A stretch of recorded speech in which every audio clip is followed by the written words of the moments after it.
네, 안녕하세요. 뉴스타파 김강민이라고 합니다. 오늘 제가 말씀드릴 내용은 데이터 저널리즘 사례들입니다.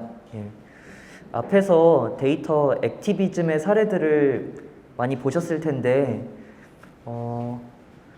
뭔가 액티비즘과 저널리즘의 기본적인 차이가 있기는 하지만 어떤 실제로 하게 되는 작업에 있어서는 비슷한 면이 굉장히 많습니다. 그래서 몇 가지 저희가 작업했던 사례를 보여드리고 그런 사례를 만들어내기 위해서 어떤 작업을 했는지 간단히 시연을 보여드리도록 하겠습니다. 제목은 데이터 저널리즘 사례들이고요. 우선은 좀 최초의 데이터 저널리즘으로 많이 얘기가 나오는 이 가디언 보도 사례를 말씀드리겠습니다.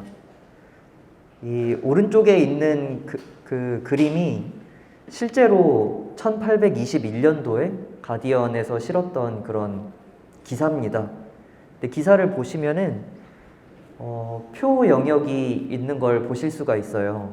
표 영역이 있는데 이 표가 의미하는 게 어떤 거냐면 이 가디언 기자들이 맨체스터 지역에서 각 학교들을 돌아다니면서 학교에 있는 학생의 숫자와 이 수업료를 조사한 겁니다. 전체 맨체스터 지역의 교육 통계를 그 당시에 그 성직자 4명이 작성하고 있었다고 해요. 그래서 공식 통계를 믿기 어려운 부분이 있었다고 하고요. 그러니까 고작 4명이 전체 지역을 다 돌아다니면서 조사를 했으니까 아주 충실하게 조사를 하기 어려웠을 것 같아요. 그래서 이 가디언에서 자체 조사를 한 결과 정부에서 발표한 것보다 실제로 학생 수가 굉장히 많았고 무료 교육을 받고 있었다, 이런 내용들을 보도를 했습니다. 가디언에서는 이게 최초의 데이터 저널리즘이라고 이야기를 합니다. 그리고 어떤 데이터 저널리즘의 정의 자체를 생각해 보면은 뭐 이걸 최초의 데이터 저널리즘이라고 볼 수도 있을 것 같아요. 여러 가지의 정의가 있는데 기본적으로 데이터나 숫자를 활용한 보도라고 보면 될 것 같아요. 그리고 또 하나 중요한 점은 그 언론사에서 기자들이 직접 데이터를 수집하거나 분석한 결과를 보도하는 걸 데이터 저널리즘이라고 하고요. 그러니까 어떤 공공기관에서 내놓은 숫자를 그대로 보도하는 걸 데이터 저널리즘이라고 하진 않는 거죠.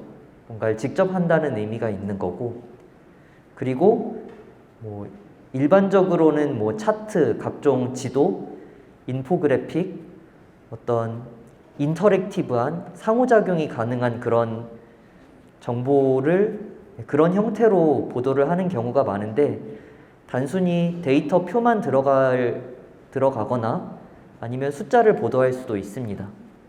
앞에 가디언의 사례도 그랬죠. 그리고 저희 뉴스타파에서 작업을 하는 데이터 저널리즘은 기본적으로 데이터에 기반한 탐사보도, 데이터 드리븐한 탐사보도라고 이야기를 하는데, 저희가 하는 그런 탐사보도는 특히 뭐 권력이나 힘 있는 기관이 숨기고자 하는 정보를 공익과 시민의 알 권리를 위해서 데이터를 기반으로 해서 숨겨진 진실을 파헤치는 보도, 저희는 이런 식으로 보고 있습니다.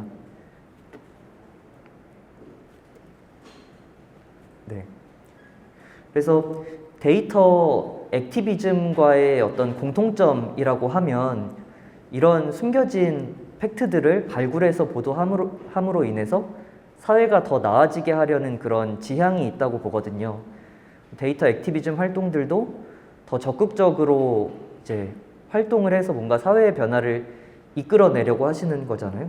그런 면에서 공통점이 있다고 생각을 합니다. 그래서 먼저 보여드릴 사례는 저희가 지방의원 겸직을 추적했던 그런 사례입니다. 이 지방의회 겸직이라는 주제는 사실 뭐 여러 언론사에서 이제 보통은 지역에 있는 언론사나 지역에 있는 시민단체에서 이제 자기 지역의 의회를 주제로 가끔 다루는 주제예요. 근데 저희가 전수조사를 했던 거는 거의 최초의 사례여서 의미가 있었는데 간단하게 보도를 먼저 보여드리고 시작하겠습니다. 문제는 김 의원이 지난 지방선거에서 목포시의회 의원으로 당선된 이후부터다.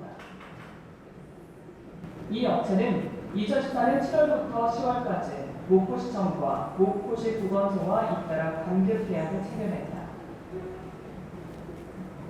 넉 달 동안 모두 4건, 이 가운데 수의 계약은 3건이었다. 지방계약법상 지방의원과 그의 직계준비속이 50% 이상 지분을 가진 사업체는 해당 지자체와 수의계약이 금지되어 있다.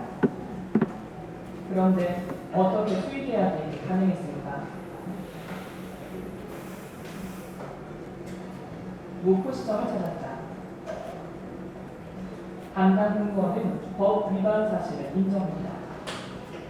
수익계약 제한 대상 업체로 나중에 확인이 돼요. 그럼 어떻게 됩니까? 위반을 했으니까 거기에 대한 이제 제재가 업체로부터 수의계약에 문제가 없다는 각서를 받았으나 소유 지분까지는 파악하지 못했다는 것이다. 저희들이 대표자만 그거 확인을 하기 지분까지는 막 그때까지 다 확인하잖아. 모르다니까 오늘 이야기를 할 수가 없습니다. 내년이 계약하면서 확인하기 어렵기 때문에 수익계약에 대해서는 해당되지 않는다면 제가 수익계약을 확인하겠습니다. 목포시 보건소도 마찬가지였다. 역시 각서만 믿고 수의계약을 진행했다고 해명했다. 사업자 등록만 보고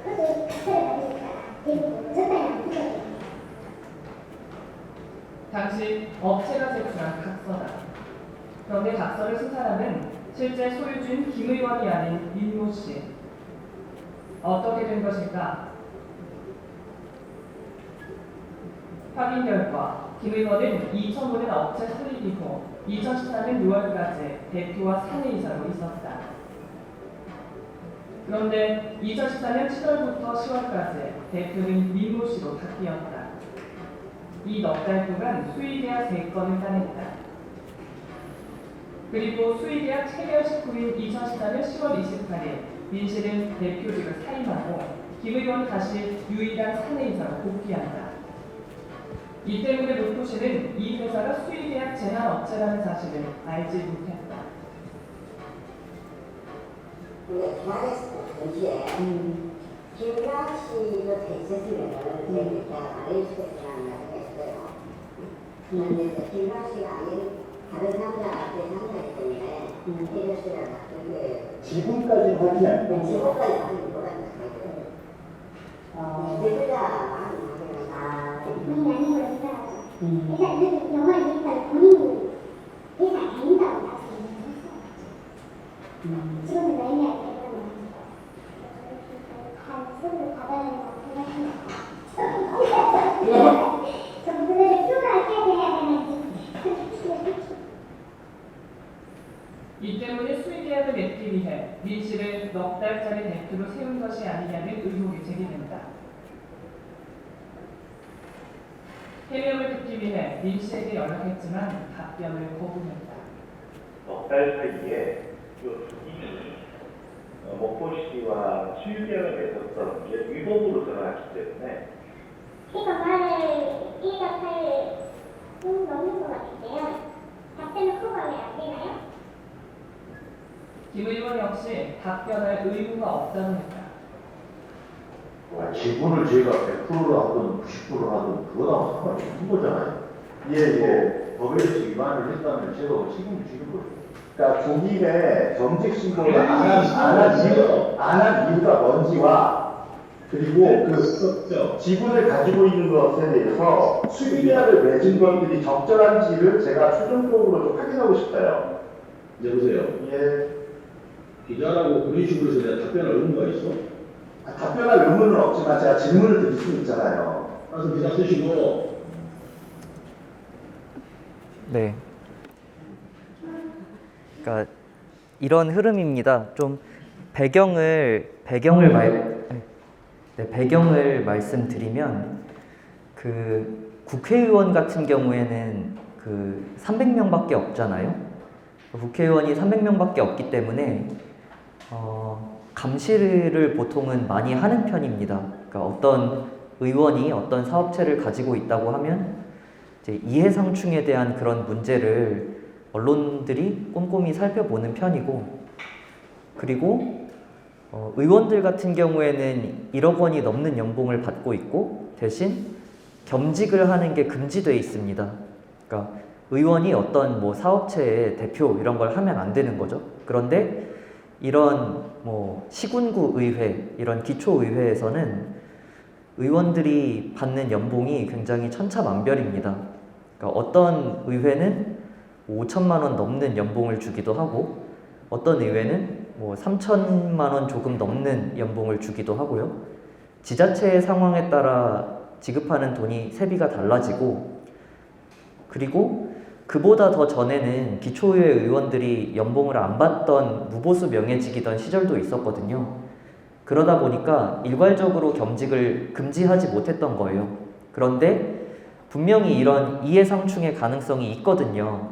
자기 사업체를 가지고 어떤 시군구 의회, 뭐 예산권을 가지고 있는 이제 시청, 구청 입장에서는 무시할 수 없는 존재가 자기 사업체에서 계약을 따내려고 하면 굉장히 그런 문제가 될 수 있잖아요. 그러니까 겸직을 금지하지 않지만 모두 신고해라, 이렇게 법에 되어 있는 거예요.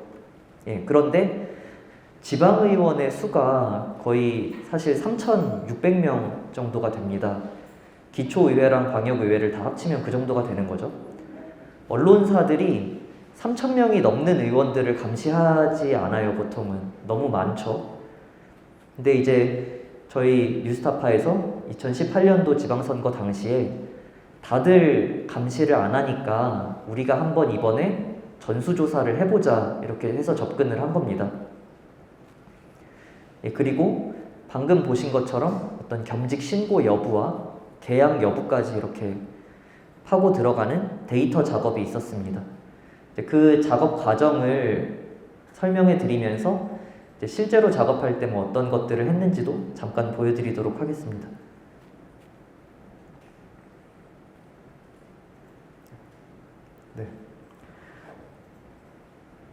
네. 그래서 우선 제일 먼저 착수를 한 거는 240곳 정도 되는 지자체에 전부 의원들의 겸직 내역을 이제 달라, 이렇게 정보공개 청구를 했습니다. 앞에서 정보공개 청구 소개도 들으셨을 거고 정보공개 청구 실제로도 많이 하셨을 것 같은데, 모든 지방의회에 정보공개 청구를 하는 건 굉장히 큰 일이 됩니다. 그래서 정보공개 청구 사이트를 잠깐 보여드리면,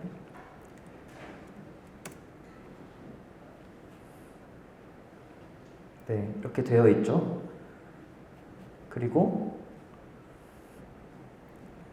아이디를 입력해서 로그인을 할 수 있고요. 네.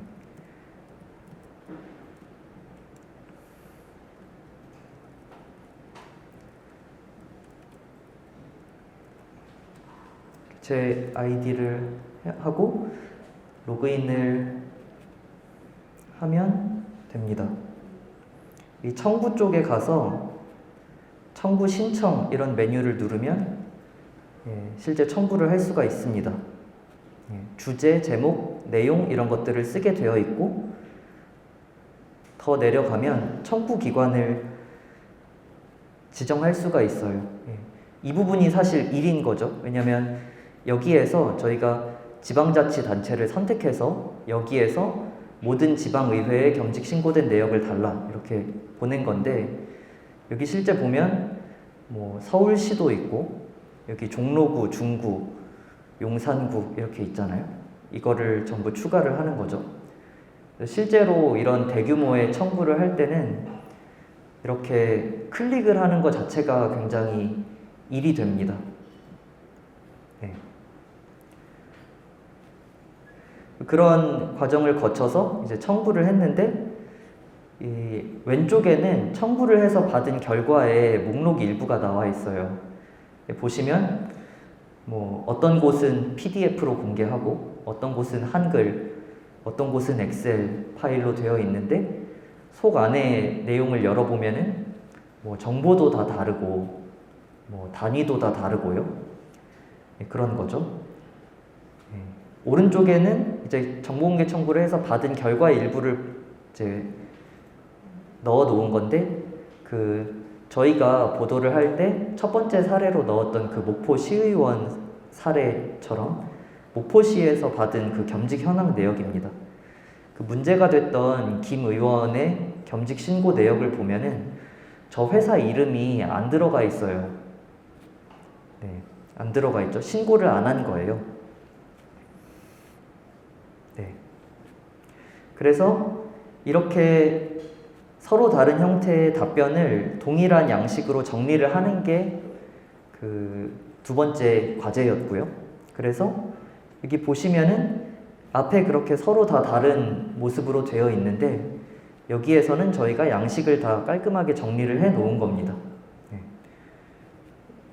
이렇게 어디에 겸직해 있고 이름이 뭐고 동명이인을 거르기 위해서 뭐 이런 별도의 인물 번호 같은 걸 부여하기도 했고요.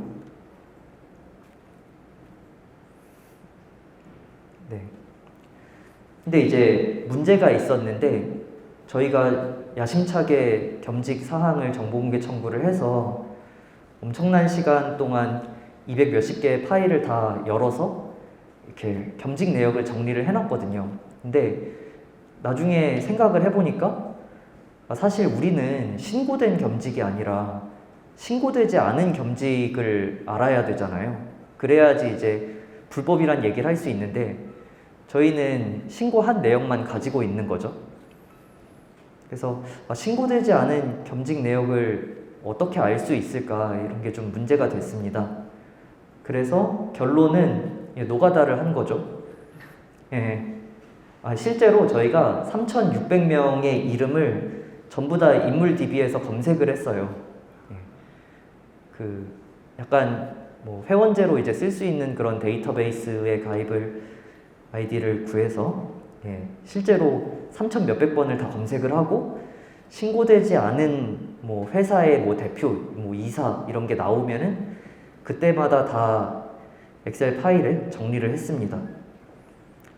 근데 물론 그것만으로는 부족하다는 생각이 들었고 그래서 이제 시도 공보 이런 자료를 확인을 한 거죠. 여러분들도 아마 아시겠지만 매년 3월 정도가 되면은 공직자 재산 공개를 하거든요. 근데 그때도 어떤 중앙부처의 관리들, 국회의원 이런 사람들의 재산이 보통은 이슈가 되는데 잘 찾아보시면은 선출직인 기초의원들의 재산도 다 공개가 되거든요. 그런데 뭐 중앙에서 공개하는 관보 이런 데서 공개되지 않고 17개 시도의 공보에서 공개되기 때문에 이걸 파악하기가 어려운 거예요. 네, 저희가 17개 시도 공보를 전부 다 데이터를 열어서 이제 확인을 해봤습니다. 지금 보여드리는 화면은 이제 전남 도보고요. 이 사례가 됐던 김 의원 같은 경우에 목포시 의원이었으니까 전남 도보에서 재산을 공개를 했겠죠. 그래서 이런 식으로 각 시도마다 재산 공개를 합니다.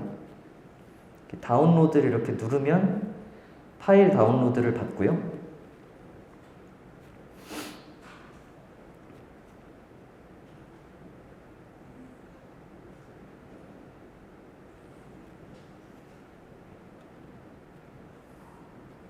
네, 파일을 다 받았네요. 그래서 들어가 보면 이런 식으로 명단이 먼저 나오고 그 다음에 이렇게 재산 공개 내역이 나옵니다. 저희가 겸직을 파악하기 위해서 재산 공개 내역을 보는 게 조금 이상하실 수도 있는데 기본적으로 뭐 이런 보도들을 많이 보셨을 거예요. 뭐 누구누구가 어디에 토지를 가지고 있었다. 뭐 특히 이번 같은 경우에는 LH 관련해서 뭐 개발하는 지역의 토지 이런 얘기가 많이 나왔는데 뭐 토지, 건물 이런 정보가 나오고요. 그 다음에 이런 게 나옵니다. 뭐 어떤 비상장 법인의 주식이라던가 한명 합자, 유한회사 출자 지분 이런 것들이 나와요. 그러니까 상장회사 주식도 공개가 되는데 뭐 보통은 이제 대기업의 주식들을 많이 가지고 있잖아요. 삼성전자라던가. 그런 것들은 투자의 의미로 주식을 취득한 거일 수 있는데 본인이 운영하는 회사의 어떤 지분 같은 것들도 같이 공개가 되는 거거든요. 작은 규모의 비상장 법인이나 어떤 합자회사, 유한회사 이런 것들은 본인이 운영했던 그런 회사일 수가 있겠죠. 실제로 보면은 저희가 사례로 했던 그 김 의원의 두김이라는 회사도 이 재산공개 내역에 나오는 거를 보실 수가 있습니다. 네. 17개 그 시도에 그 재산 내역을 전부 다 스프레드시트로 바꿔서 의원별로 어떤 비상장 법인을 가지고 있는지 뭐 이런 것들을 다 정리를 한 거예요. 정리를 한 표는 뭐 이런 식으로 되어 있습니다. 보시면 저희가 기본적으로 겸직 신고 내역을 이제 정리를 했기 때문에 각 의원별로 뭐 몇 건의 겸직을 신고했다, 그리고 그게 뭐다 이런 것들이 목록이 있잖아요. 거기에다가 오른쪽에 뭐 비상장 주식을 가지고 있는 내역, 뭐 그리고 한명 합자회사를 가지고 있는 내역, 그리고 저희가 인물 DB에서 검색을 해서 찾아낸 그런 내역, 이런 것들을 각각 의원 이름 옆에 입력을 해놓은 겁니다. 네.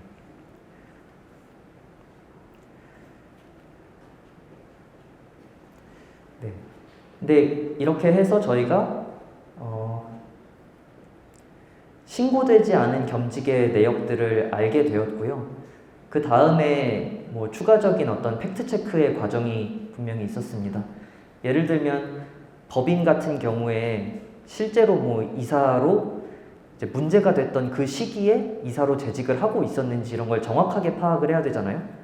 그러니까 법인 등기부등본 이런 걸 떼서 이제 언제 그만뒀다가 언제 시작했다 이런 구체적인 시점들을 파악을 하는 거죠. 실제로는 겸직 신고를 꽤 잘 한 편이었고 겸직 신고를 제대로 안 한 그런 법인들이 아주 많지는 않았기 때문에 저희가 일일이 이 법인들의 등기부등본을 다 떼서 팩트체크를 했습니다.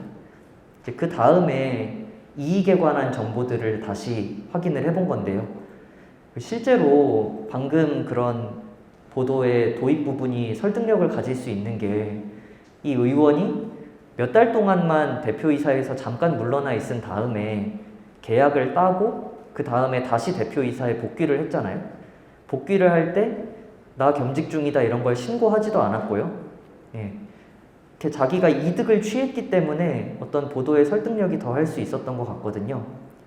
그래서 그 다음에 저희가 했던 거는 이런 식으로 그 이제 신고하지 않은 겸직 혹은 영리 겸직을 하고 있는 의원들이 일하고 있는 지자체를 다 사이트를 돌아다니면서 계약을 따냈다 안 따냈다 이런 것들을 검색을 했습니다. 계약정보 공개 시스템 이런 게 있어서 여기에 뭐 계약 현황, 전체 계약 현황을 보여주기도 하고 특히 그 이제 약식으로 진행되는 수의 계약의 내역 이런 거를 또 별도로 공개를 하고 있습니다. 그러니까 이런 사이트들을 다 돌아다니면서 저희가 그 문제가 됐던 회사 이름 이런 걸로 다 검색을 한 거예요. 그래서 이제 의원이 겸직을 제대로 신고하지도 않고 자기가 이득을 취했던 그런 사례들을 전부 찾아낼 수가 있었습니다. 그래서 보도의 뒷부분을 보시면은 그 의원이 아주 전형적인 사례였기 때문에 맨 앞에 저희가 배치를 했던 건데 그 다른 사례들도 이제 줄줄이 계속 나옵니다. 네.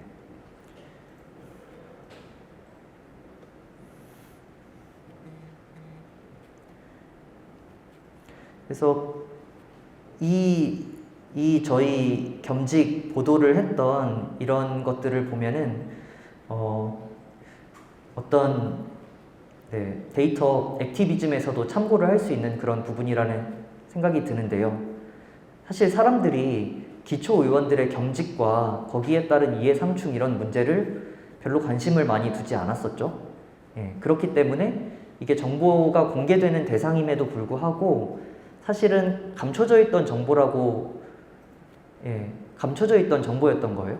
근데 아무도 그걸 감시하지 않으니까 의원들 입장에서는 겸직을 제대로 신고하지 않아도 되는 거고, 그리고 이런 식으로 뭐 몇 달 동안 잠깐 물러나 있으면서 계약을 따도 되는 거고, 이렇게 행동을 할 수가 있는 거죠.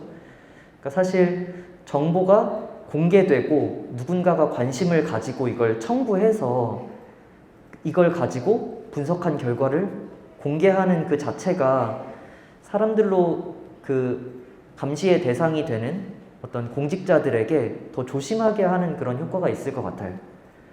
그래서 이런 보도가 한번 나가면은 뭐 기초 의원들이라도 조금 더 조심을 하겠죠. 내 행동이 정보공개 청구가 들어올 수도 있고 보도가 될 수도 있구나. 더 관심 있으신 분들은 이거 저희 홈페이지에서 보실 수 있거든요. 그러면은 저희가 미신고 겸직 내역 이런 것도 그 데이터를 다 공개를 해놨습니다.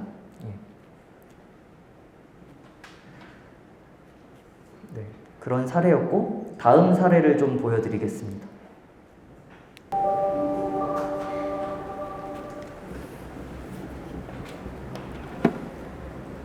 코로나19 위기 대응에 주무 부처인 보건복지부.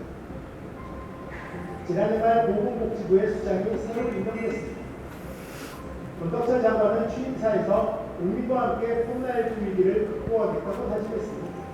코로나19 대응에 최선에 있는 보건복지부 장관으로서 저는 여러분과 함께 그리고 국민과 함께 이번 위기 극복에 모든 능력을 집중해 나가겠습니다. 권덕철 장관이 취임한 지난해 12월 24일은 정부의 코로나19 방역 강화 특별대책이 시행된 첫날입니다. 사회적 거리 두기가 강화되면서 식당에서 5인 이상 단체 입장이 금지되고, 특히 서울과 수도권에서는 사적인 공간인 집안에서조차 직계가족이 아니면 5인 이상 모일 수 없게 했습니다. 뉴스타파는 정부부처 홈페이지에 공개된 업무 추진비 사용 내역을 통해 공무원들이 코로나19 방역 수칙을 제대로 지켰는지 검증했습니다.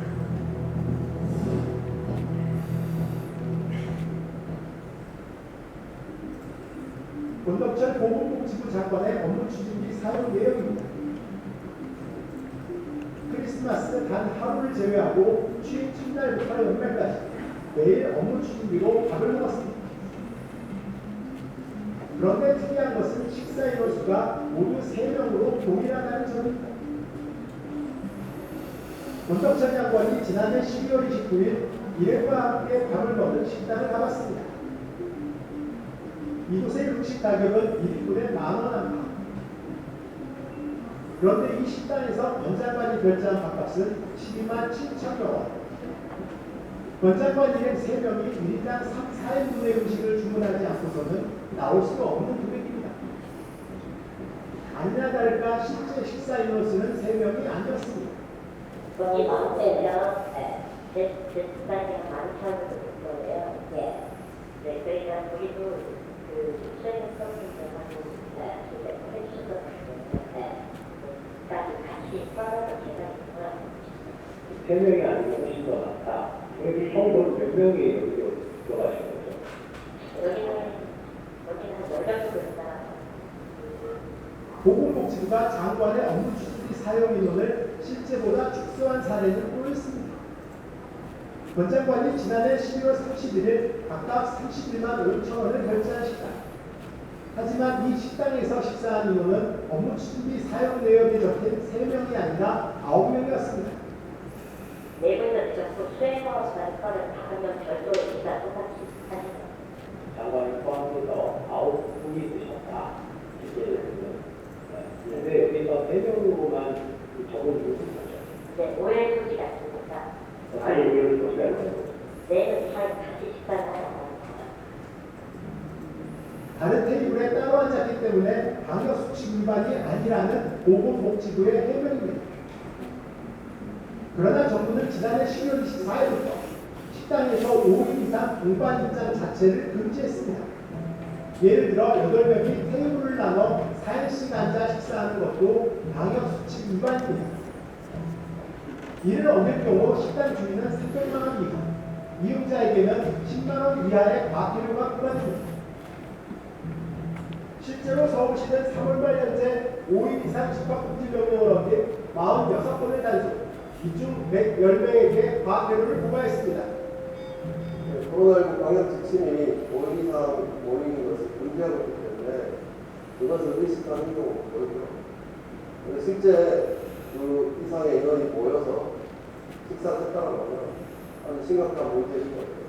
방역 지침을 어긴 부분에 대한 민당한 징계 내지는 처벌이 필요하다고. 정세균 국무총리는 공직사회가 코로나19 방역 강화에 앞장서겠다고 약속했습니다. 정부를 비롯한 공공부문부터 앞장서겠습니다. 각종 회식, 모임, 자제, 대면의 최소화, 재택근무 활성화 등 강화된 방역 조치를 다음 주부터 시행하겠습니다. 그러나 총리의 약속은 지켜지지 않았습니다. 네. 이제 업무 추진비 자료 같은 게 대표적으로 이제 아주 충실하게 잘 공개가 되지만 사람들이 생각보다 잘 들여다보지 않는 자료거든요. 이제 업무 추진비를 이용해서 좀 사적으로 이용하는 그런 문제들이 종종 있었기 때문에 업무 추진비는 이제 사전 정보 공개 대상이 됐고 이제 대부분 기관에서 다들 공개를 하고 있거든요. 예. 그런데 실제로 들여다보니까 뭐 이런 식의 좀 공개된 데이터 자체가 허위로 기재된 그런 문제들이 발견이 되는 거죠. 사실 이런 업무 추진비 보도가 정말 작다면 작죠. 뭐 이제 10만 원어치 밥 먹은 걸 가지고 문제를 삼는 보도이기 때문에 작다면 작은데 이 시리즈 보도된 것들을 보시면은 이런 사례들이 거의 줄을 잇고 나옵니다. 그러니까 방역 수칙을 어겼거나 아니면 뭐 김영란법을 어겼거나 뭐 몇 가지 뭐 그런 아니면 혹은 뭐 허위로 기재를 했거나 그런 경우들이 계속 줄을 잇고 나오는 거죠. 네. 뭐 이것도 준비하는 과정을 보시면 앞에서 그런 지방의회 겸직을 했을 때와 크게 다르지 않습니다. 그러니까 기본적으로 그 각 기관이 업무 추진비 정보를 공개하고 있는데 여기서도 다 똑같은 거죠. 서로 형태가 다 다르고 파일 형식도 다르고요. 그걸 동일한 양식으로 정리를 하는 거죠. 그래서 데이터 정제 작업을 하는 게 실제 프로젝트에서는 굉장히 큰 그런 일이었습니다. 그래서 서로 다른 기관의 업무 추진비 자료를 데이터를 통합하는 문제가 있었고 어떤 고유 번호를 부여하고 일관성 없는 양식을 일관성 있게 바꾸는 그런 작업들이 있었습니다.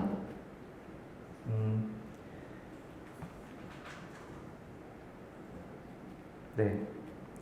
이를테면 여기는 보건복지부 사이트인데요. 대부분 업무 추진비를 공개하는 게 이런 정보 탭에 들어가 있습니다. 정보 쪽에 들어가 보시면 여기는 업무 추진비라고 직접 따로 분류를 해놨고요. 그 중에는 뭐 부처 중에서는 사전 정보 공개 항목 이런 식으로 별도 메뉴를 두고 안에 업무 추진비를 두는 경우도 있습니다. 눌러보면 이 보건복지부 같은 경우에는 이렇게 한글 파일로 들어가 있었어요.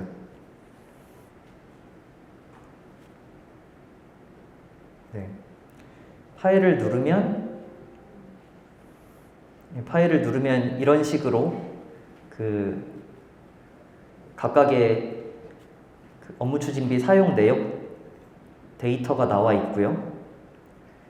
저희는 이걸 열심히 복사 붙여넣기를 하는 거죠. 복사를 해서 그 구글 스프레드시트 형태로 구글 스프레드시트에 정리를 했습니다.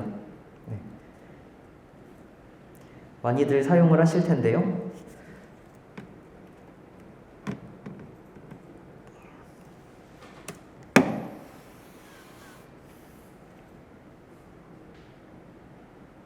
네, 이런 구글 도메인에서 주로 저희는 작업을 했습니다.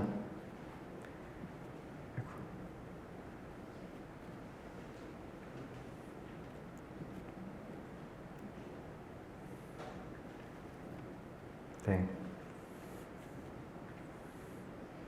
그래서 여기 새로 만들기를 클릭하면 구글 스프레드시트 이런 항목이 있는데, 이런 스프레드시트를 하나 만들고 물론 혼자 할 수 있는 작업이 아니기 때문에 아르바이트생들도 2명 정도를 써서 서너 사람이 수시로 작업을 한 거예요. 그래서 여기 파일들을 이렇게 정말 단순하게 복사를 해서 붙여넣기를 하는 그런 노가다성 작업을 한 거죠. 네. 네, 이런 식으로 작업을 해서 정제 작업을 했습니다.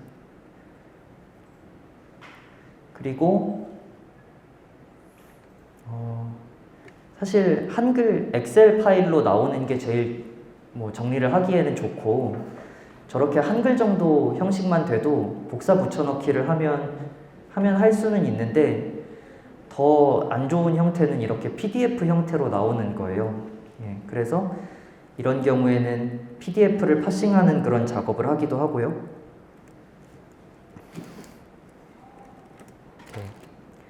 환경부 같은 경우가 이 PDF 형태로 파일을 공개하는 경우였거든요. 처리하는 걸 잠깐 시연을 보여드리겠습니다. 네. 환경부 같은 경우에는 행정정보 공개라는 항목에 들어가 있어요. 이게 부처마다 들어가 있는 메뉴가 다르기 때문에 일일이 찾아서 들어가는 것도 사실 일이 되기도 합니다.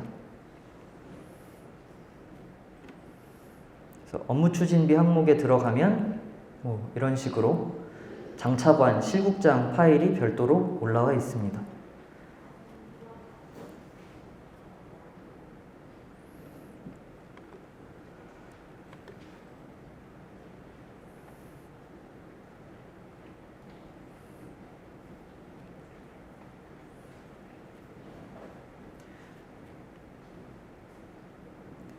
네, 파일을 받아서 압축을 풀었는데 들어가 보시면 이런 식으로 PDF 파일이 들어가 있습니다. 이런 PDF 파일을 정리할 때 몇 가지 툴을 쓰게 되는데, 이렇게 비교적 소량일 경우에는 수작업으로 정리를 하실 수가 있어요. 저희 뉴스타파 같은 경우에는 이 어도비 아크로벳 프로라는 툴을 가장 많이 사용을 하고요. 여기에서 파일 메뉴 이런 걸 눌러보시면 대상으로 내보내기 이런 기능이 있는데, 여기서 스프레드시트 형태로 파일을 내보낼 수 있습니다. 이걸로 내보내기를 누르면 약간 시간이 걸리고요. 그러면 끝나고 나면 엑셀 파일이 하나 생깁니다.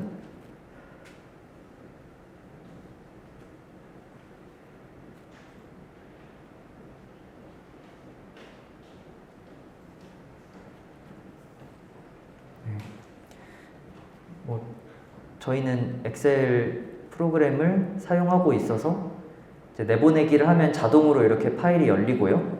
그러면 이렇게 PDF를 엑셀 파일로 전환한 것들을 다시 이런 어떤 통합 파일 같은 거 한 군데다가 계속 모아놓는 겁니다.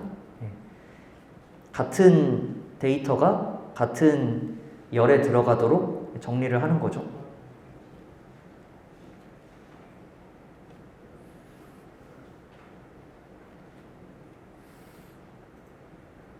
네.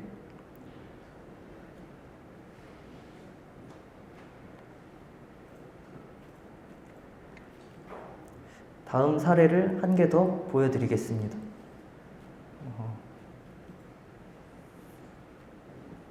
네.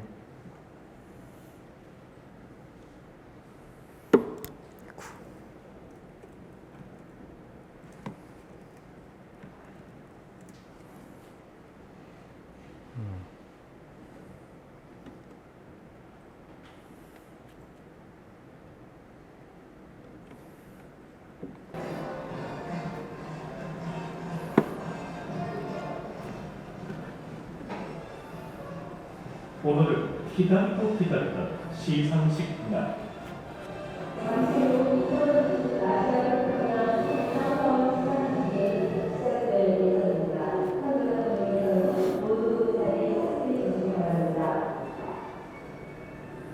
한껏 차려입은 뉴스타파 기자들이 시상식에 참석했다.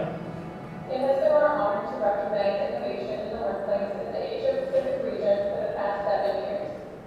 Korean organizations have always been among the most innovative in the world. 그런데 뉴스타파 기자들의 소속 기관 이름이 좀 이상하다. 사회정화위원회. 40년 전 독재자 전두환이 만들었던 그 사회정화위원회.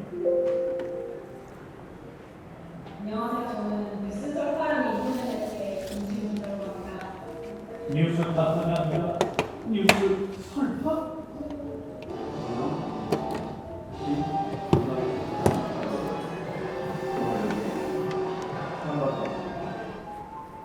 수도권의 한 지자체 과장은 또 뭐지? 시상식에는 쟁쟁한 이름의 수상자들이 수북하게 왔다. 정부부처와 지방자치단체, 공공기관, 시민단체입니다. 공기업 사장님, 이른바 강남창구의 한 구청장님도 직접 상을 받으러 오셨다. 뉴스타파 기자들도 높은 분들 틈에 뛰어 무려 3개의 상을 받았다.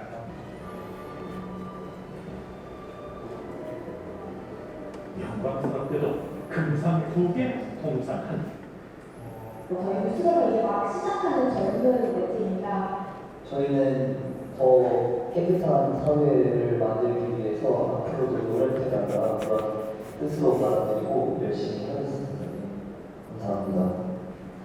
앞으로는 저희들 내주실 한 남녀 관계에서 최선을 다하겠습니다. 감사합니다. 뉴스타파 기자들보다 더 많은 상을 쓸어 담은 것들이 있었다.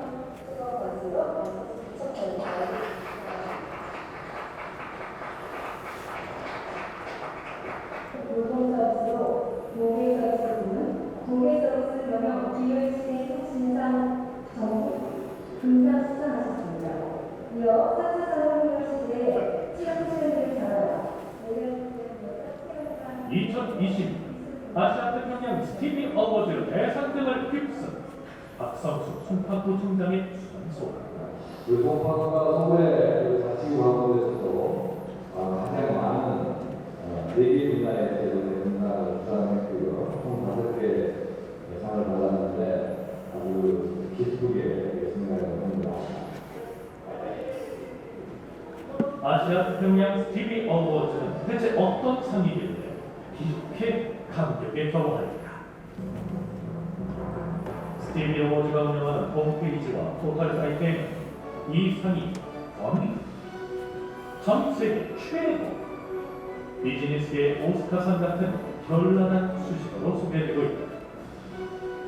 역대 수상자 명단에는 우리나라의 수많은 공공기관과 기업 이름이 등장한다. 그러나 안타깝게도 이 상은 뉴스타파 취재진이 상 신청부터 심사, 수상까지 전 과정을 직접 검증한 결과 돈만 내면 이걸 받을 수 있는 엉터리 상이었다.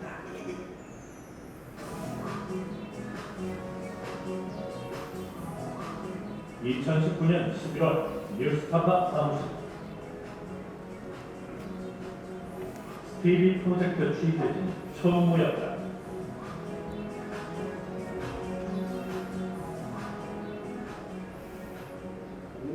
궁금한 말씀. 먼저 한상진 기자는 바로 전해 스티비 금상을 받은 서울의 한 지자체 출품 내용을 그대로 베끼고 이름만 바꿔 상을 신청했다.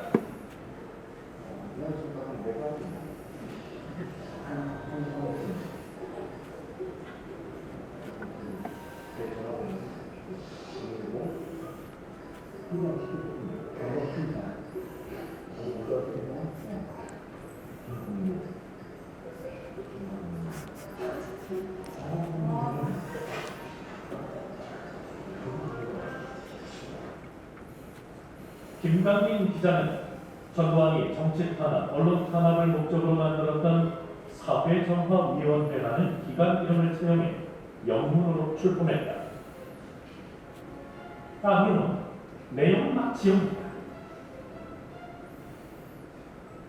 예술이 준비를 하셨나요? 제가 미처 준비를 못해서 지금 이렇게 위키피디아를 번역해서 넣도록 하겠습니다. 위키피디아에 있는 걸 지금 화파고 인터넷 번역기로 번역을 한 겁니다. 오셜 큐리피케이션 사회정화위원회 전두환 씨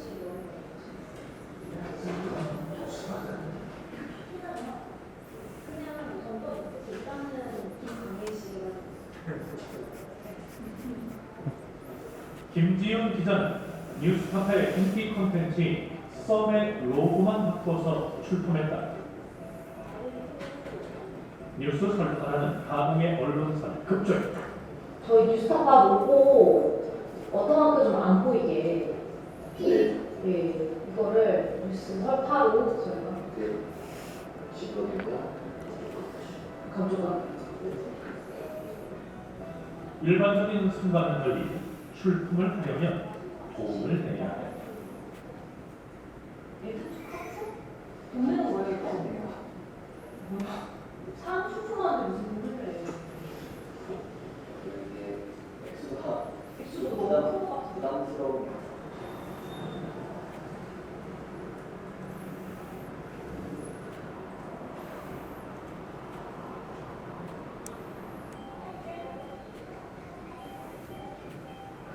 제가 본인의 아시아 태평양 스티비상 출품료를 성공했습니다. 80만 1,000원이고요. 여기 무슨 한국 방구 영상 제작팀인데 여기가 아시아 태평양 스티비상을 주관하는 곳입니다. 한국 대표고요.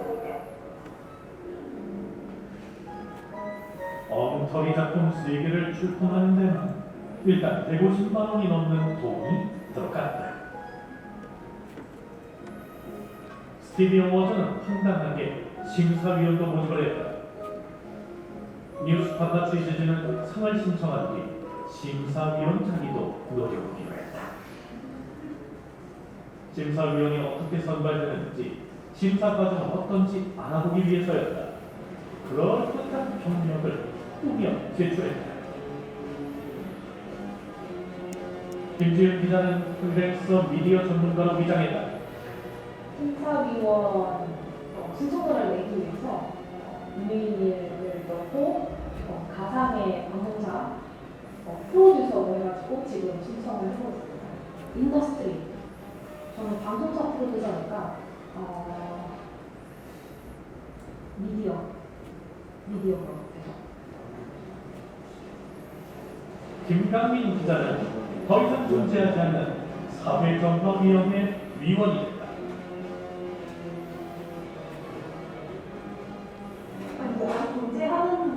이게 존재는 사회정화위원회 없죠. 그래서 가짜로 이런 프로필을 만들었고 이거 쉽게 말하면 우리가 전두환 또 들어가는 거지. 한상진 기자는 가공의 기업 연구원으로 위장했다. 며칠 뒤 3명 모두 심사위원에 선정됐다는 연락을 스티비 어워드 홈페이지 심사위원 코너에 버젓이 올라갔다. 사회정화위원 김강민 기자는 자신이 낸 출품작을 직접 심사하는 묻지 못할 상황도 벌어졌다. 네가 신청한 곳에다 네가 신청한 곳에 네, 제가 네가 신청한 매니지먼트에 출품을 했는데 수도 모르겠네. 매니지먼트로 됐어요. 출품하고 쓰고 심사에서 A6B를 찾아보고 미쳤다. 한 곳밖에 신청하지 않았네요. 그러면 어떡해. 제 거일까요? 아니, 살펴보고 하는 거는 제가 나온 진짜 깜짝이야. 제가 심사해보도록 하겠습니다. 네, 이제 저희가 정말 야심차게 준비했던 탐사보도물이었는데 조회수가 잘 안 나왔습니다. 아쉬웠죠. 제가 저희가 뭐 역대급으로 거의 그 취재비를 썼거든요. 출품을 하는 데만 100만 원 넘는 돈을 내고 저걸 나중에 상패도 사거든요. 상패도 사고 시상식 참가하려면 시상식 참가비도 내야 되고요. 그래서 몇백만 원이나 되는 취재비를 썼고 그런 물이었는데 좀 취재물이었는데 약간 아쉽게 되었죠. 근데 제가 심사를 하면서 저희 출품작에 만점을 줬어요. 만점을 주고 보너스 점수까지 만점을 줬는데 아무런 제재도 없었던 거죠. 그러니까 심사를 출품을 할 때 쓴 이메일이랑 심사위원으로 이제 지원할 때 낸 이메일 주소가 같았는데도 아무런 의심 없이 이렇게 프리패스로 갔거든요. 네. 근데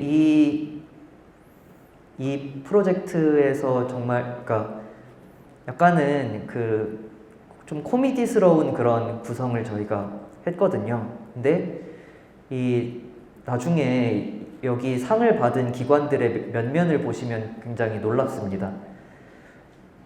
183곳 공공기관이 16년 동안 거의 770개의 상을 받았거든요.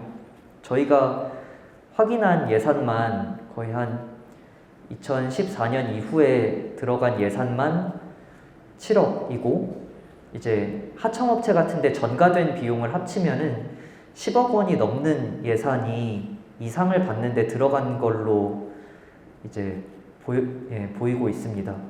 그래서 저희가 만든 특별 페이지를 들어가 보면 뭐 중앙행정기관도 굉장히 많잖아요. 국토교통부, 기재부, 법원, 법무부 등등등등 부처들이 막 망라가 되어 있고 지자체도 뭐 서초구, 송파구, 마포구, 서울시 상당한 수가 있고요. 공공기관들도 만만치 않습니다.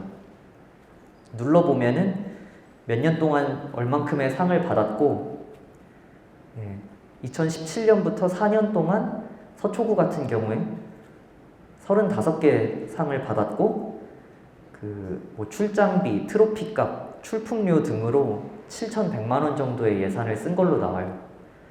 그러니까 방금 보신 그런 거의 코미디 같은 돈만 내면 누구나 상을 받을 수 있는 걸 저희가 어떤 몇 달 동안의 취재를 거쳐서 검증을 한 건데 이런 상을 받기 위해서 엄청난 예산을 들이고 있었던 거죠. 공공기관들이. 그리고 찾아보시면 기사도 엄청 나와요. 이렇게 상을 받고 나면은 스티비상 뭐 역대 최다 수상을 했다. 우리 구가 뭐 금상을 받았다. 이런 홍보 자료들이 굉장히 많이 나옵니다. 그래서 사실은 저희가 보도를 할 때 보여주는 거는 이 상이 얼마나 엉터리인지 이런 것들을 보여주는 게 중요하다고 봤기 때문에 첫 편에서 그렇게 저희가 오랫동안 진행하는 그런 과정을 보여드렸는데 사실은 이 프로젝트에는 전형적인 그런 데이터 프로젝트의 측면이 있었거든요. 그래서 마찬가지로 이제 수상 내역 이런 걸 정보공개 청구를 하는 걸로 시작을 했습니다. 여기 잘 보이지는 않는데 350번 정도 정보공개 청구를 한 걸로 나와요.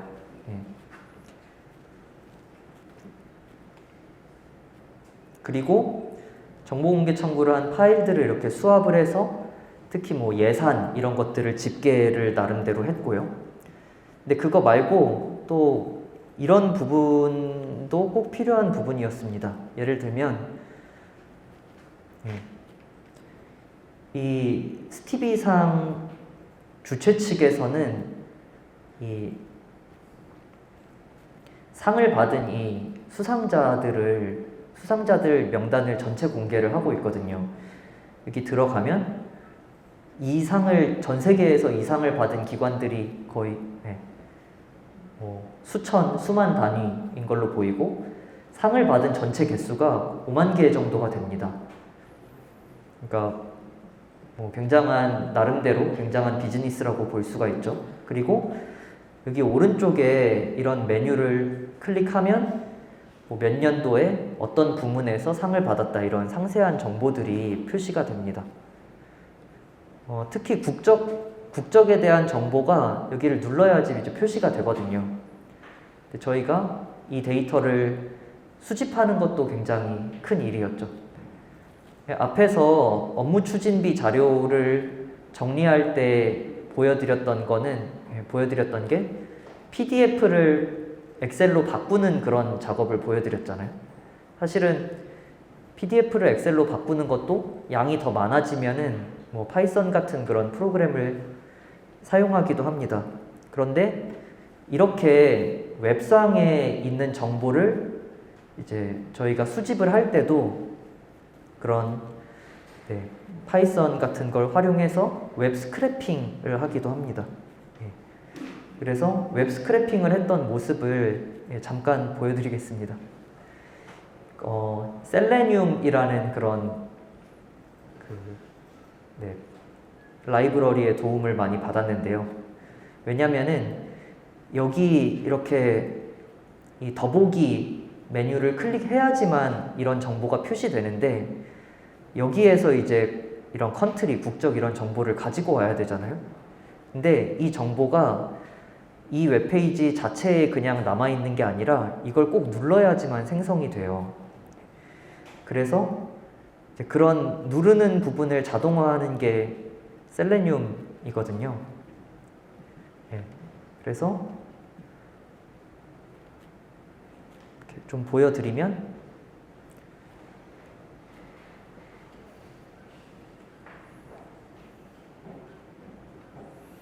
이렇게 누르면 자동화된 소프트웨어에 의해 제어되고 있다 하면서 이런 페이지가 나오고요. 들어가 보면 이런 식으로 각각의 항목이 있는 걸 보실 수 있는데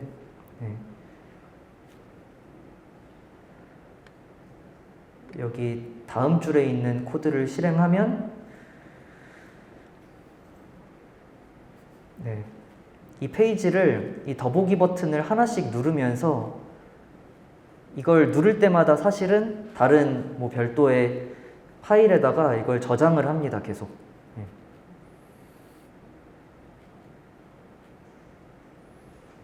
이런 식으로 저 대신 누르면서 작업을 하는 거죠. 이걸 저희가 손으로 5만 번을 누른다고 한번 상상을 해보세요. 손으로 5만 번을 눌러서 이걸 복사 붙여넣기를 한다 이렇게 생각을 하면은 아르바이트를 쓴다고 해도 엄청난 비용이 들어갈 거예요. 사실은 그렇게는 할 수 없는 거죠.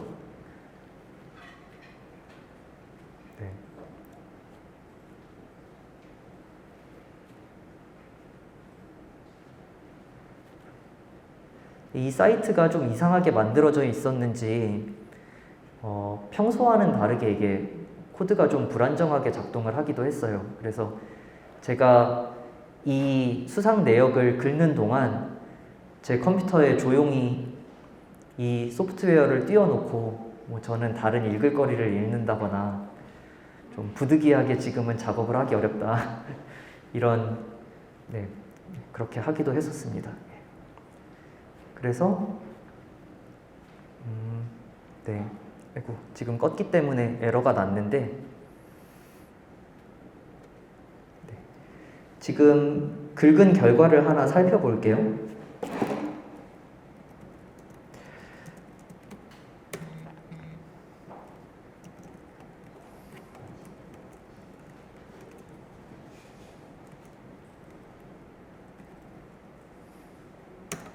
이렇게 하면 긁은 결과가 표시됩니다.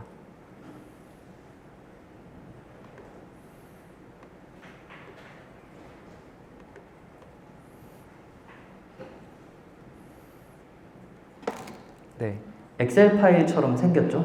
예, 그 더보기 이런 걸 누르면서 거기에 들어가 있던 뭐 국적 정보 이런 것들을 거의 엑셀이랑 비슷한 형태로 이렇게 스크래핑을 한 걸 보실 수가 있습니다. 나중에 5,000페이지 넘는 그 분량을 전부 다 합친 다음에 그걸 뭐 엑셀 형태로 내보내기를 해서 뭐 취재진 사이에서 전달을 하고 뭐 거기서 한국 국적의 출품작들만 뽑아내서 뭐 분석을 하고 어떤 기관이 몇 개의 상을 받았다 뭐 이런 식으로 예, 접근을 하게 됩니다. 네. 그래서 좀 몇 가지의 시연을 보여드렸고 저희가 주로 활용하는 그런 기술들 PDF 파싱이나 웹 스크래핑 이런 것들을 좀 간략하게 보여드렸습니다.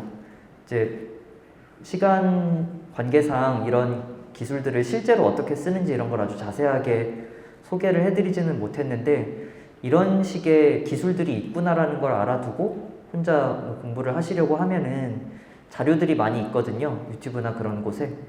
그래서 네, 기술을 활용해서 좋은 프로젝트를 하시기를 바랍니다.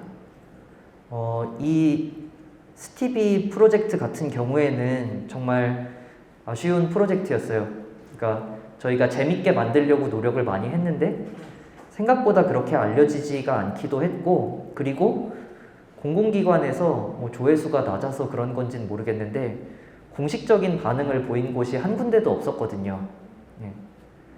그래서 뭐 누가 뭐 죄송하다 이런 경우도 없었고 사실 보도를 하는 입장에선 그렇게 보이는 반응이 없으면은 조금 맥이 빠지기는 하거든요. 근데 정말 뭐 조용한 반응이 있었어요.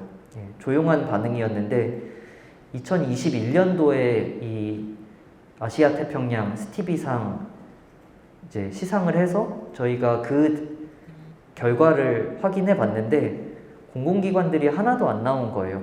예. 아무도 반응은 하지 않았지만 조용히 다음번에 이제 출품을 할 때 출품을 안 했던 거죠. 그래서 네, 보면 2020년도에 이 상을 줬을 때 우리나라 공공기관들이 거의 50개 넘는 상을 받았거든요. 55개를 받았었는데 2021년도에는 딱 2개밖에 없었어요. 근데 그나마도 공공기관이 직접 낸 게 아니라 홍보를 담당한 어떤 용역업체에서 냈거나 이런 경우였거든요. 네. 근데 이게 상을 하나 받을 때마다 50만 원에서 100만 원 정도 사이에 돈이 들어가게 되는데 50개 넘는 상이 1년 만에 없어졌다고 하면 몇 천만 원 정도 되는 예산을 아낀 거거든요.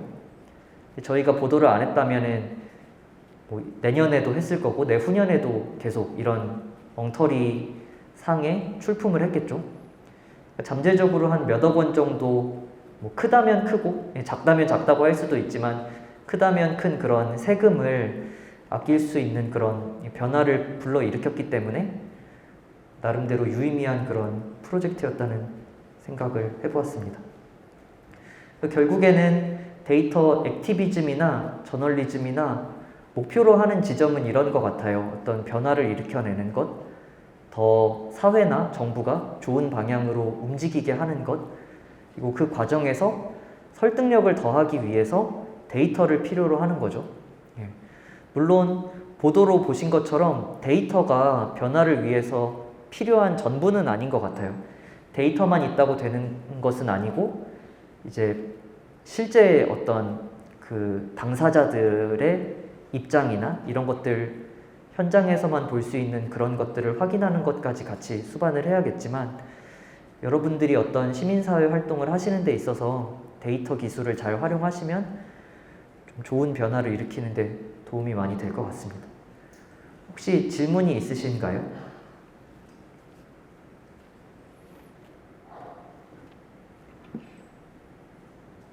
네. 굉장히 사소한 질문인데요. 그 뉴스타파나 언론사들이 이제 영상 촬영을 할 때 그 공무원들 만날 때도 있고 뭐 이렇게 하기도 하지 않습니까? 그럴 때 카메라를 대놓고 이렇게 뭐 허가를 받고 찍나요? 아니면 그냥 찍고 나중에 모자이크 처리해서 내보내는 건가요?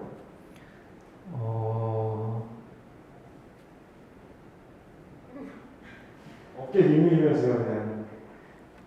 그러니까 경우에 따라 약간 달라질 것 같은데 일단 뭐 공적인 인물인 완전히 공적인 영역에 있는 인물인 경우에는 그냥 카메라를 이렇게 다짜고짜 들이대기도 하죠. 대표적으로 국회의원들 같은 경우에 저희가 뭐 의원실이나 그런 주변에서 이렇게 말을 걸 때 이렇게 들이대기도 하죠. 근데 사실은 그런 스타일이 좀 거친 면이 있어서 그렇게 하지 않으려고 노력을 많이 기울이는 중이에요.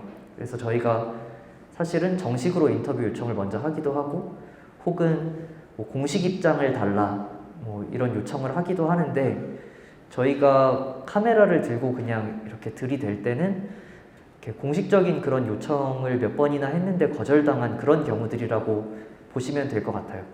사실은 저희가 저희가 다루는 문제가 공적인 문제라고 생각하기 때문에 어떤 공공기관에서는 답변할 의무가 있다고 생각을 하거든요. 어떤 문제에 대해서. 근데 그런 걸 뭔가 최대한 회피하고 이렇게 피하려고 하는 그런 경우에 부득이한 경우가 있는 것 같습니다. 네.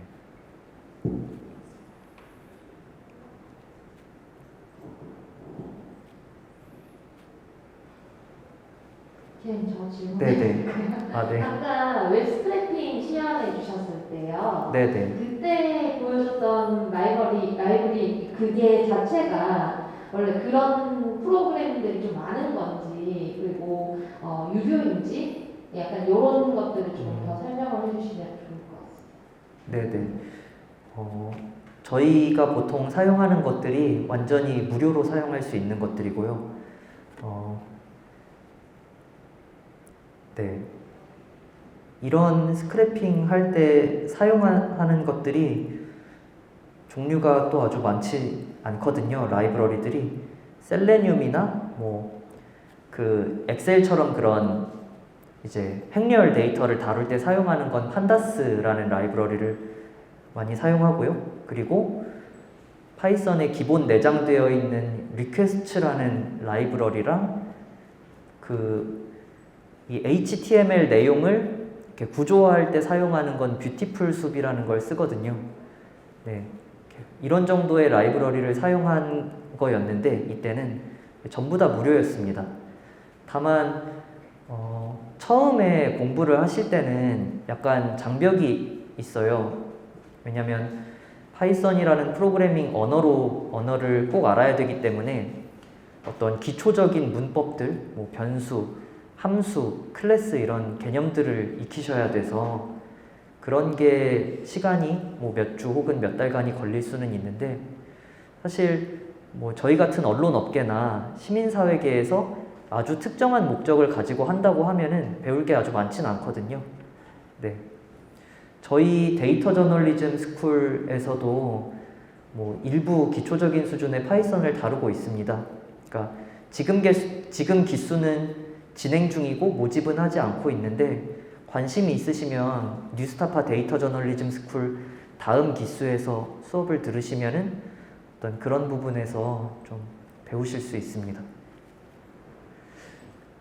약간 기자 개개인 관심인 측면이 있는 것 같아서 뭔가 제일 어려운 부분인 것 같아요, 사실은. 그러니까 기자들도 다들 어려워하는 부분이고요. 아이템을 찾는 거. 사실 아이템을 일단 한번 잡고 나면 기술적인 거는 그냥 어떻게 하면 된다라는 거를 뭐 해본 사람들도 있고 선배들 중에 그러니까 같이 그냥 문제를 해결하면 되는데 처음에 아이템을 착수하는 건 정말 어려운 문제인 것 같아요. 스티비상 같은 경우에는 발단을 말씀드리면은 여기 취재팀에 같이 작업을 했던 한상진 팀장이 이 상이 이상하다 이런 생각을 먼저 했어요. 그러니까 저희 앞선 보도들을 보시면 저희가 이런 보도를 먼저 시작을 했었거든요. 이것도 한상진 선배와 제가 같이 작업을 했던 건데, 그 정부 부처에서 이제 지출한 홍보비 내역 이런 걸 입수를 한 거예요. 그래서 어떤 언론사에 홍보비를 얼마나 줬는지 뭐 이런 내역을 입수를 했는데, 여기 상 받은 내역들이 있었거든요. 근데 상을 받는데 돈을 썼다라고 이야기를 하고, 근데 액수가 또 적지도 않고요. 근데 뭐 이 작업을 할 때 저희는 사실 정부 부처가 언론에 돈을 준 거에 초점을 맞추고 있었기 때문에 저는 그런 것들을 많이 보고 있었는데, 이제 한 기자는 그런 것들을 본 거죠.